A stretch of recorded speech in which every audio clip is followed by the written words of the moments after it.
Сәлеметсіздер ме? Мен нөмір 4-ші мамандандырылған мектеп-интернатының 10-шы сынып оқушысы Құрбанәлі Қайыржан. Компьютерлік графика және 3D модельдеу номинациясы бойынша менің тақырыбым күнделікті өмірге қажетті заттарды үй жағдайында жасау.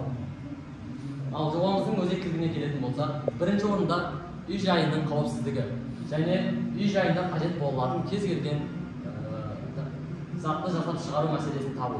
Жобамыздың міндетіне келетін болсақ, 3D принтер құрылғысы арқылы үй жағдайына қажет заттарды жасау.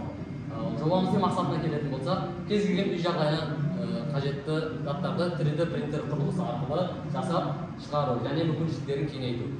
Жобамыздың маңызды жаңалығы күнделікті өмірге қажетті заттарды үй жағдайында жасап қолдану үшін 3D принтерін қолдандық. Зерттеу әдісі мен практикалық маңыздылығы. Ең бірінші 3D модельде не жасайтынымызды біліп алайық. Келесі бізде 3D модельді таңдап алайық. Төмендегі бағдарламаларды арқылы жасауға болады мұны. Мысалға, Blender, Google SketchUp, OpenSCAD, FreeCAD, AutoCAD, 3ds Max, Maya, тағы сол сияқты. 3D принтерге жіберу үшін негізгі талабы STL формат болуы тиіс. Маған қандай материалдар қажет?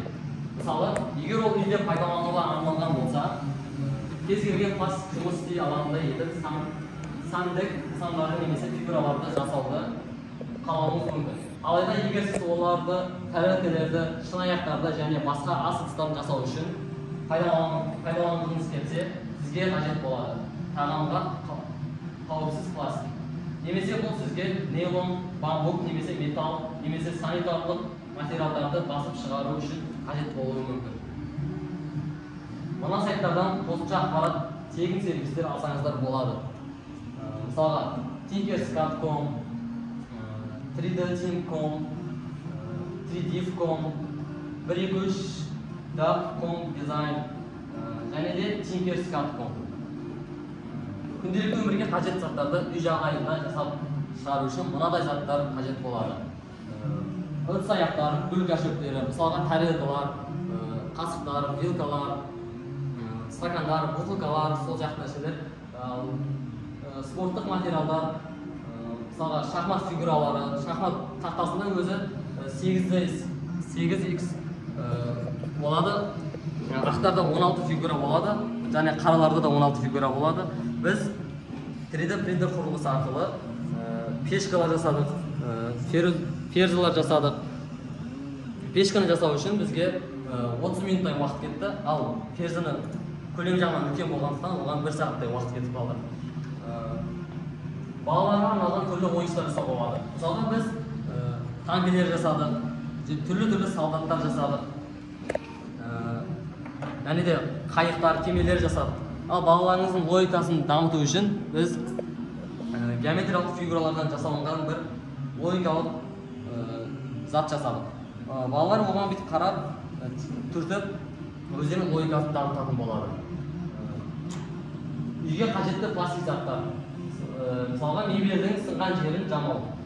Бізде мебельдің бұрыштары сынып кетсе, біз жаңа мебель сатып аламыз. Ол бізге қымбатшылыққа түседі. Сол үшін біз 3D принтер сатып алып, одан да әр сынған мебельдің бұрышын осы 3D принтер арқылы жамауымызға болады. Түрлі құрылғылардың қосымша заттар.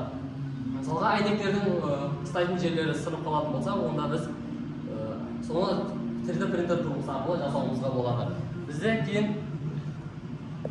біз кино көріп жатқан кезде қолымыз ауырып кетеді. Планшетпен, телефонмен, ауыр телефондар болады. Сол кезде қолымыз ауырып кетеді.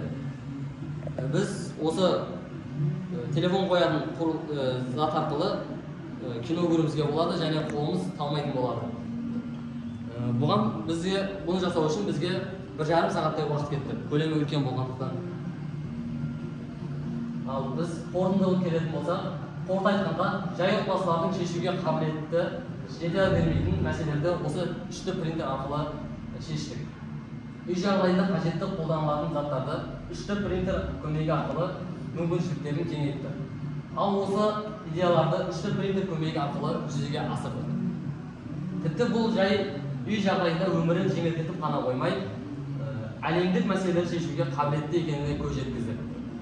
Біздің жұмысымыздың басты мақсаты Қазақстанның әрбір қаласында, отбасында, ауылдарындағы заманауи және түрлі функциялармен жабдықталған 3D принтермен жасалған заттарға ұсыныс жасайтын боламыз. Сау болыңыздар. Назарларыңызға Назарларыңызға рахмет.